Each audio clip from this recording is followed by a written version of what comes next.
Hello everyone, my name is Lina Jero. Welcome to our channel.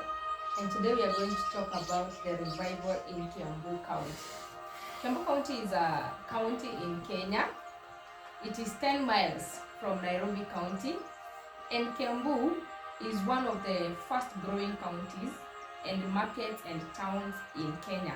As we can say, maybe we can say Kiambu is now like a city. It is growing very well. It is doing well. We can talk of towns like Thika Town that are in Kiambu County, and they are doing very well. But that is not before. We can talk about we can go back to the year 1988, when Kiambu was facing a high problem and things were not going on well. In the year 1988, Kiambu, this is the face of Kiambu. Kiambu was a county that was a town, or rather a market, a small market, that was filled with so many problems. One of the problems was alcoholism, which was very high, whereby the local bars were so many. The rate of economy was very low. There were no buildings. There was high crime rates. There were so many rape cases, and things were not well in Kiambu County. And God remembered the Kiambu County. And the greatest problem of all is that the churches were not growing in Kiambu. When you want to know where a place has problem, that place does not have churches.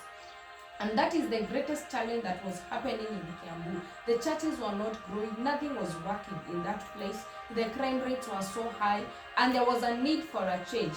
And that change was brought about by God. So God remembered Kiambu County. And in the year 1988, God spoke to a man that is called Pastor Mudhe. Pastor Mudhe he had just landed from Scotland, and when he got to Kiambu, God told him, I want you to start a church in Kiambu County.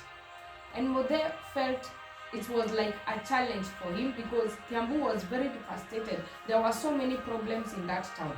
So the Lord told him to start revival in Kiambu, or rather to start a church in Kiambu. And for him to start a church in Kiambu, he decided him and his wife, they needed to go for a fast before they started that church. And the Lord told him, and he began that fast, whereby him and his wife went to a fast for 6 months before they began the revival. When they went for those 6 months, they prayed and fasted day and night, that God, as we're going to begin a church in Kiambu, we desire that, Lord, we shall see the results, and you shall go there with us. Remember, it was a place that churches were not growing. Nothing was working in that town. So they needed God to intervene. As he spoke to them, they also needed him to intervene. For 6 good months, they prayed, they fasted before they began the church.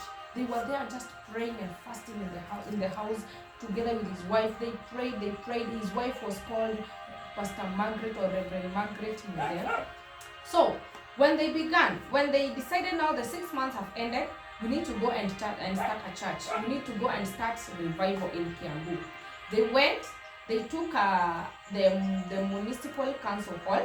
That is where they began their services. But before they began with a 2 weeks evangelism. That 2 weeks evangelism, the first day, 8 people gave their life to Christ. The second day, 14 people gave their life to Christ. And after a period of 2 weeks, over 200 people had given their lives to Christ. So, wow, it looked like now God has remembered us, and God sent us to this market, and it's like God is working, because now 200 people have given their life to Christ, and they have gotten the municipal hall. They have begun their services, and everything was going on well. They were conducting healing services. People were converting to God, and people loved Christ. But a time came. Now, they began that church in February 1989, and things were well until the church started facing attacks. And things were not working. The church is not growing. People are no longer coming to church. Things are not well, and they decided, now we need to go and look for. We need to do something, because we cannot just keep quiet, and God sent us to this city. Now, when they saw that, Pastor Mudhe wondered, what can I do? so that we can try to fix all these things. But they had not known there was a woman who was called Mama Jane.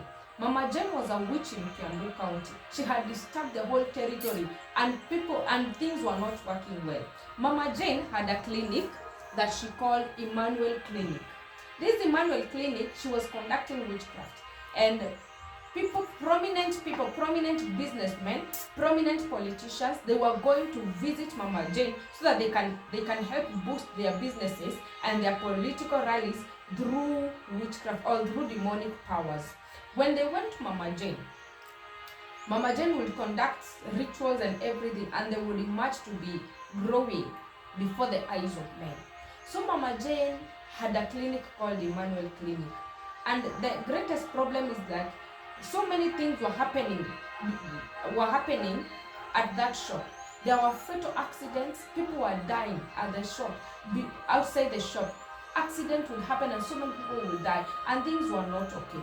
But when the prayers began, or when that church began, you need to know that when they were given the municipal hall, they later relocated to a grocery store. That grocery store, they gave it the name Prayer Cave. Prayer Cave because they would pray the whole 24 hours. They would be in the church praying, just praying. So because of those prayers, Mama Jane could not operate well. Mama Jane, she also began some problems because now the church has emerged. And for the church to face problems or to face the attacks is because Mama Jane talked to the businessmen, talked to the politicians, and told them, I cannot help you anymore. Why? Because this church, they are praying too much. They are praying a lot. And the more they pray, the more we cannot work. So the church could face problems whereby the businessmen, the politicians would attack the church. They would attack the prayer cave. They didn't want to see them meeting. So the pastor wondered, what can I do about this thing? The pastor took 9 people, and he tried to take the 9 people and place them as intercessors of the church. They tried praying. Nothing was happening. Nothing was happening in the church because as the more they prayed, the more things were going wrong. They tried to pray, they could not pray. They tried to sing, they could not sing. Nothing was working. So they wondered, what is wrong? Then they noticed one thing. People would perform rituals and sacrifices. Mama Jane would take sacrifices and perform rituals. They would perform rituals in front of the church. When they perform rituals in front of the church, they would meet fresh meats of the sacrifices that were made by Mama Jane outside the church. And they wondered, what? These are rituals that are being made. We need to do something. We need to pray. And now Pastor Mudel was now worried. I was sent here by God. Will I emerge as a failure? Will I now just fail? Will I just leave it and see that nothing will happen? So Mama Jane was there. She's conducting rituals, and then here is Pastor Mudel. He's trying to pray. He's trying to raise intercessors, and God told him, just raise intercessors for me. Just raise intercessors for me. So he had these 9 women and men who were praying in the prayer cave, in that grocery store. They would pray. They want to see revival come, and they knew God is more powerful than the God of Mama Jane. So a time came. They have placed 9 people. Everyone will pray every day, your day. So for 9 days, everyone will have their day that they were praying. But the attack was so strong that the day the person was supposed to pray, that person will get sick and they will not pray. Pastor Mudel wondered, what will I do to this thing? What will I do? Kiambu must change. I see the vision and I know Kiambu must change. What can I do? So they decided, because now Mama Jane has become more serious, she is now performing more rituals than she was doing it. So she decided, I must do something. I must change the whole story. I must change the whole thing. So Pastor Mudel, he said to the intercessors, the one that was praying the day before and the one that will be praying the following day, they would pray for the person. Specifically, they would pray for the person that was praying that particular day. And when they started praying the same, they would pray that, they would pray like that, they would pray like that, there were results. Because now that person stopped being sick. That particular person could not get sick like before. So they continued praying, they continued praying, and with time there were results. These are men and women that have decided God sent us to Kiambu and we must pray and we must see revival. They have committed their lives to revival. They have committed their lives to prayer and fasting, that something must happen in Kiambu. There must be a change. There must be a revival. So when they did that, there started to be a change. The most significant change that came, the first change that came, is that the people that were customers to Mama Jane, they stopped going to Mama Jane's shop. Some of them gave their lives to Christ, and some of them, they burnt charms. They went to the church and burnt the charms that were being used that were being given by Mama Jane. So they burnt them and they went to the pastor and told them, I need to give my life to Christ. That was one significant miracle that happened in Kiambu, that people now do not want Mama Jane. They now want to go to the church. Praise God. And that was a great significance. So the church continued to pray. The church continued to pray all around the clock. There was someone praying in that church. There was someone raising a voice, raising a prayer unto the Lord for Kiambu County. And that is how revival began. Because the more they prayed, the more the people gave their life to Christ. The more people began to burn the charms. We saw that in the book of, in the word of the Lord, that Paul was saying that the Ephesians, they came to a place, they started burning charms. That is what happened in Kiambu. They started burning the charms that were given by Mama Jane. So it was a very serious thing. It was a very demonic attack onto that city. So the more they prayed, the more the church started seeing the glory of the Lord. Then the Lord was tired, and now he wanted to show himself. So as the more they prayed, the more people give their life to Christ. But it came to this one particular day that Mama Jane's shop faced a tragedy, whereby 3 children died in front of Mama Jane's Emmanuel Clinic. And the mob was like, how can children die in front of your shop? And people were like, it is because of your witchcraft. The mob rose, they wanted to beat Mama Jane and send her out of the city. But you find that they couldn't do it by themselves. So the police were called, and when the police were called, they came and they tried to settle the whole issue.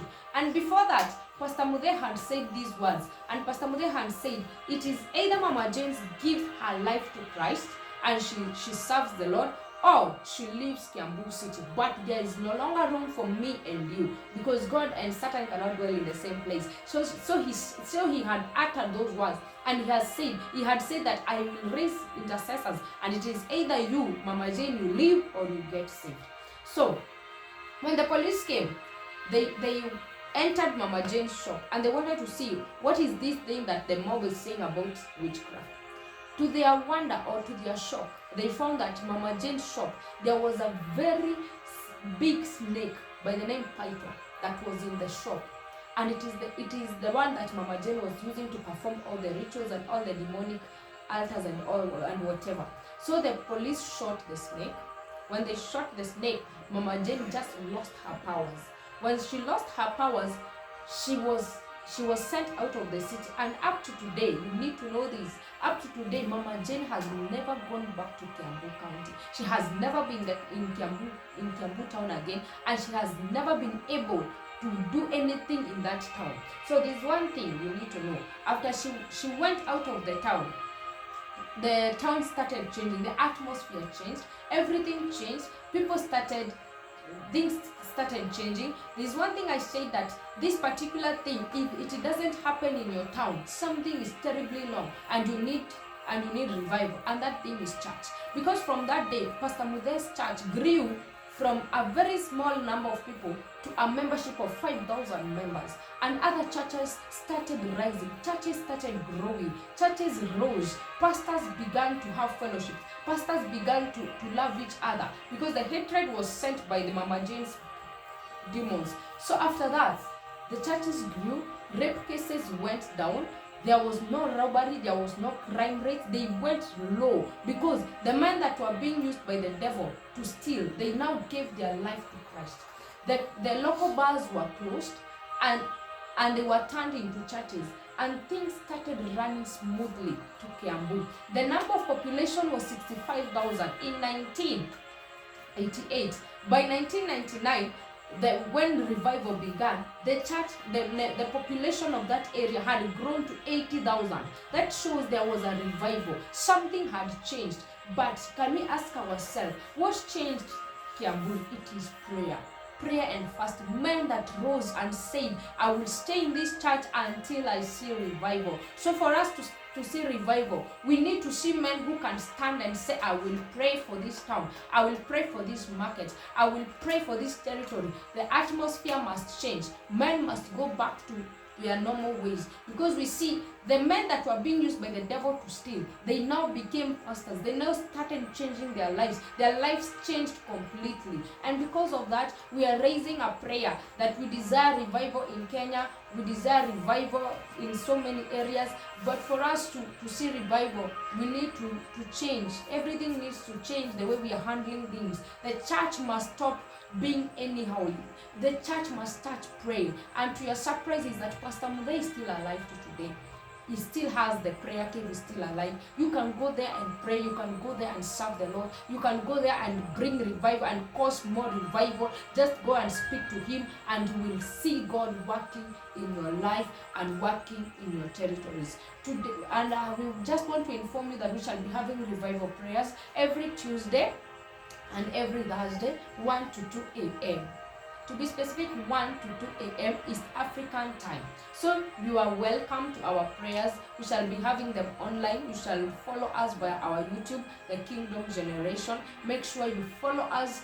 Be part of us as we ask God, may you bring revival unto us. Bring revival to Kenya. Bring revival to Africa. Bring revival to the whole world. So join us every Tuesday and Thursday. We shall be there on 4th of November, Tuesday, 1 to 2 a.m.